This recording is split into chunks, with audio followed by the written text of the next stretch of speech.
Immediately वो video को देखा, तो वो वीडियो देखने के बाद में मेरे को इतना बुरा लगा, इतना खराब लगा। ये तो ह्यूमैनिटी नहीं है इसमें, ये तो क्राइम अगेंस्ट ह्यूमैनिटी है। ये आदमी का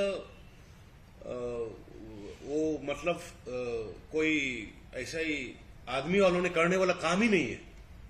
तो इसीलिए हमने इसको स्ट्रॉन्गेस्ट फॉर्म में कंडेम किया और इमीडिएटली पुलिस लोगों को बोला कि जो भी है, जो वीडियो का ऑथेंटिकेट करो रियलिटी और फैक्ट, उसके बाद में तुम जहां जहां में सस्पिशन एरिया है उसमें ऑपरेशन करके जो भी है उसको पकड़ना है। और स्टेट गवर्नमेंट इतना भी ट्राई करेंगे कि एफर्ट देंगे कि जो भी एविडेंस वगैरह करके वो जैसे वाला कल्प्रिट को, जैसे वाला क्राइम जो कर रहा है ऐसे वाला को सजा, जैसे मौत का सजा दे, उसको हम एफर्ट करेंगे। Prime minister Narendra Modi 78 days के बाद आज काफी मतलब बहुत स्ट्रिंजेंटली बहुत एक्शन के बारे में बात किया है।